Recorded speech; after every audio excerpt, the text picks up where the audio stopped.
일단 이미 뭐 산타랠리는 왔고 뭐 이미 이제 크리스마스도 지났기 때문에 뭐 산타랠리가 더 이어진다기보다는 이제 연초 랠리가 지속될 거냐 요 부분인데, 저는 뭐 연초에도 랠리보다는 주식 시장이 뭐 이 기울기가 2달 동안 이렇게 올라왔거든요. 근데 이렇게 계속 가긴 좀 어렵고요.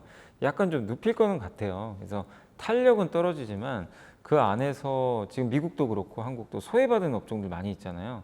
이 업종들이 또 딜을 받치면서 강세장 기조 자체는 변하지는 않을 것 같다. 예, 1월에 딱히 이렇게 생각을 해봐도 대형 이벤트가 별도 없어요. 그러니까 뭐 증시를 뭐 급락시킬 만한 마땅한 뭐 그런 요인들도 지금 뚜렷하게 보이지 않거든요.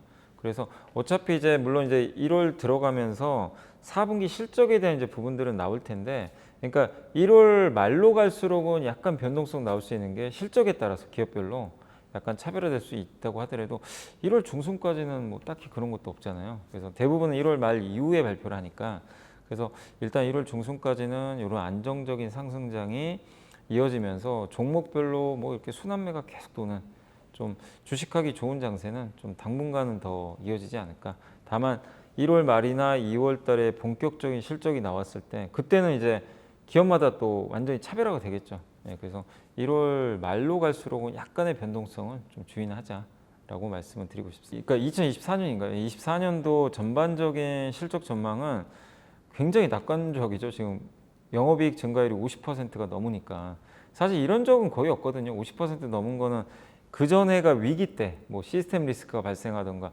그 다음 해가 좋았던 거지.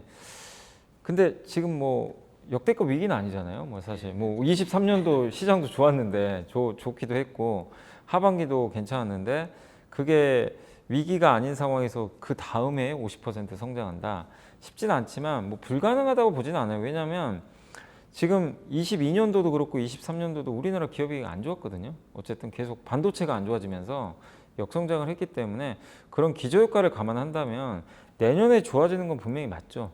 맞는데 50%가 어쨌든 과도하냐 아니냐의 지금 싸움이거든요. 근데 전통적으로 그렇게 50% 이상의 이익 증가율이 나오기가 굉장히 어려워요. 그리고 애널리스트 추정치가 어쨌든 나중에 수정되는 경우들이 많이 있었기 때문에, 그래서 많은 사람들이 믿진 않지만 저는 이제 변수는 그거라고 봐요. 반도체가 만약에 예상보다 잘해준다면, 지금 생각보다 반도체가 훨씬 좋은 분위기거든요. 우리가 생각한 것보다도 AI의 기울기가 더 가파르고, 엔비디아도 올해 그러니까 23년도에 성과 보셨겠지만 투자들이 생각한 각도는 요건데 진짜 AI 반도체가 이렇게 솟아버렸거든요. 근데 만약에 그게 한국 반도체에도 내년에 적용이 된다면 깜짝 실적도 나올 수도 있어요. 근데 이거는 아직은 알 수가 없죠. 사실 가봐야 되는 일이지만, 그래서 그냥 50% 증가는 불가능하다라고만 생각은 하지 마시고, 가능은 한데 그 가능하기 위해선 반도체가 해줘야 돼요. 그러니까 반도체가 기대보다 높은 실적을 내준다면 가능하다. 그러나 반도체가 안 되면 50% 증가는 이게 어려운 거죠, 사실은. 그래서 반도체에 달려 있는 거 아닌가라고 좀 말씀드리고 싶습니다. 저는 좀 상고하자 같아요. 제 생각. 왜냐하면 지금 일단 우리나라 기업이익 증가율도 내년 2분기가, 그러니까 24년도 2분기가 가장 증가율이 높은 편이거든요. 그러니까 증가율 따라가는 것 같더라고요. 이 어떻게 보면 이제 주가 지수가, 그러면 2분기가 어떻게 보면 고점이 될 수도 있고, 기업 이익으로는 3분기가 최고점이거든요. 근데 증가율은 이제 2분기가 좀 가장 높은 것 같아서 그것도 있고, 그 다음에 이제 중국의 정책 기대감도 저는 상반기에 미리 반영하지 않을까. 그게 뭐 하반기에 반영하기보다는 상반기에 또 3월인가 그때 전인대도 있고 하니까, 뭐 지난 3년간 너무 안 좋았잖아요, 중국이. 그러니까 그렇게 계속 좀 안 좋은 쪽으로 끌고 가기보다는 뭔가 좀 부양책 나올 것 같고, 또 금리에 대한 기대감도 내년 그러니까 그 24년 상반기가 더 크지, 이거를 하반기에 금리 인하는 건 누구나 알고 있잖아요. 그래서 그 하반기에 금리 인하하는 거를 사람들이 뭐 그거를 뭐 더 막 긍정적으로 해석할 것 같지는 않고 미리미리 좀 선반영하지 않을까, 이게 있고. 근데 이런 이유들보다 제가 이제 좀 상반기를 더 좋게 보는 거는 약간 수급 이슈가 좀 있어요. 수급과 정치 이슈. 왜냐하면 일단 그 공매도 금지가 내년 7월에 풀려요. 그러니까 24년 6월이 공매도 금지 기간이죠. 그러면 7월부터 3분기 들어가는데 그때부터 변동성은, 공매도 금지가 풀렸을 때 우리가 2021년 5월에 아마 기억하시겠지만 증시가 한번 난리가 났습니다. 그 금지 그것도 다 풀린 게 아니라 코스피 200과 코스닥 150만 풀었는데 증시가 급락을 했거든요. 그만큼 이제 변동성이 커져요. 그거랑 4분기 11월에 미국 대선이 있는데 3분기에 불확실성이 좀 커질 것 같아요. 그것 때문에. 그래서 저는 이제 개인적으로는 24년도 전체 중에서 3분기를 좀 제일 조심하자. 그 의견이고 전반적인 그림은 괜찮다고 보는데 좀 3분기는 조금 약간 걱정은 된다. 좀 막 시장이 많이 떨어지는 그럴 것 전은 같지는 아니에요. 않아요. 예, 그러니까 저는 개인적으로 제가 밴드를 봤을 때 저도 이제 저희 당사 밴드 하단하고 좀 비슷한 게 뭐냐면은 지금 현재 우리나라 코스피가 그 주당 순자산 가치가 2,795 나와요. 이게 거래소에서 확인을 해봤거든요. 1배로 예, 그게 한 배입니다. 한 배인데 그게 우리나라가 보통 그 최저점 제가 평균을 내봤어요. PBR 평균이 옛날에 0.65배 간 적도 있어요. 근데 위기 때마다 한 번씩 이게 내려갔다 오잖아요. 그거 평균 냈더니 0.85배 나와요. 그러면 0.85배를 한번 곱해 보니까 2,300 한 후반 나오더라고요. 그러니까 이제 만약에 내년에도 뭐 중간에 위기가 있을 수도 있죠. 그러면 그렇다 쳐도 2,400에서 300 한 요 정도는 바닥일 가능성이 저는 굉장히 높다. 예. 그러면 하락폭이 아주 큰 건 아니거든요. 그래서 저는 그 정도는 뭐 내려갈 수도 있다. 만약에 뭔가 좀 안 좋은 이슈들이 터지면. 근데 과거보다 어쨌든 그 2022년도에 저점이 얼마였죠? 2,200이었죠. 예. 그리고 또 2,100까지 떨어져. 예. 100이었고 23년도가 2,270인가 아마 거기까지 빠졌던 것 같고 점점 올라가는 거죠. 저점들이. 그래서 2,300선 만약에 정말 극단적인 상황이면 2,300이다. 그렇게 보고 있고 근데 거기까지 내려갈 걸로 보지는 않고요. 그리고 PBR 한 배가 지금 2,795니까 800이죠. 그러니까 요 안이죠.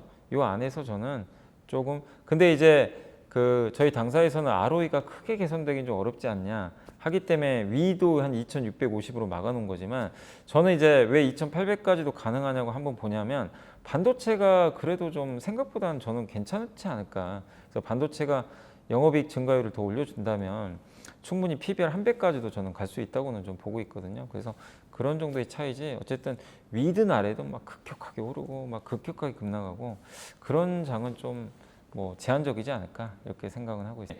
우리 한국은요 가장 좋은 게 PBR 0.9배부터 사야 돼요. 0.9배가 얼마냐면은 지금 계산해 보니까 2,520 나옵니다. 그러니까 2,500 깨지면 더 좋은 거죠 사실은. 그럼 그때부터는 분할로 계속 담아가시면 돼요. 사실 올해도 그러니까 그 2023년에도 기억하시겠지만 10월에 한번 기회를 큰 거 줬잖아요. 그때 지수 한번 확 빠져가지고. 근데 그때 또 2천 깨진다는 얘기도 나왔지만 항상 빠지면 그래요. 그 공포심이 이게 더 나오지만 이번 올해 뭐 그러니까 24년도에도 그럴 수 있어요. 만약에 2,500 깨지잖아요. 또 뭐 상승자 끝나니 막 이런 얘기 나올 겁니다. 그때 천천히 또 모아 가시면 돼요. 그래서 PBR 0.9배 이하에서 주식 사가지고 실패한 적은 제가 봤을 땐 거의 찾아보기가 어려울 정도로 항상 좋았던 코스피 기회입니다. 그래서 2,520이니까 근데 이 수치는 분기가 지나면 올라갑니다. 또 왜냐하면 자산 가치는 올라가요 점점. 그럼 PBR 0.9배가 만약에 24년도 하반기 가잖아요. 그럼 2,600이 될 수도 있어요. 왜냐하면 올라가거든요 계속. 그렇기 때문에 어쨌든 지금 일단 1분기까지 놓고 봤을 때는 2,500 초반에서는 겁먹지 말자.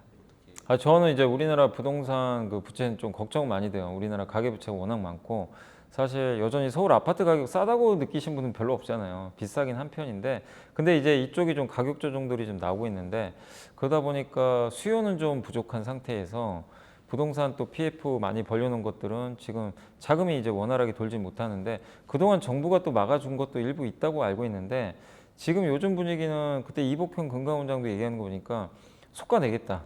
그러니까 이제 그냥 구조조정 하겠다는 거예요. 뭐 망할 기업은 그냥 망하겠다 하는 식으로 저는 좀 들렸거든요. 그래서 요즘에 뭐 가장 이슈가 되는 기업이 태형건설이잖아요. 지금 태형건설이 워크하우스홀도 도는데 모르겠습니다. 이 방송이 나갈 때쯤에 또 어떤 결과 나올지 모르겠지만 근데 어쨌든 옛날 같으면 막았을 텐데 지금 약간 정부 입장은 일단 놔둘 기업은 놔두자 이런 분위기인데 사실은 그게 시장 경제에는 맞긴 맞아요. 근데 맞긴 맞는데 문제는 태형건설 같은 중견기업을 만약에 이걸 뭐 부도라든가 워크아웃 하게 되면 충격파가 거기서 끝나는 게 아니라 다른 중견건설까지 다 연쇄적으로 전이될 수 있어요. 근데 거기에 대해서 정부가 어떤 판단인지 솔직히 잘 모르겠어요. 그래서 약간의 지금 리스크는 있습니다. 그래서 부동산 PF 문제는 반드시 해결은 해야 돼요.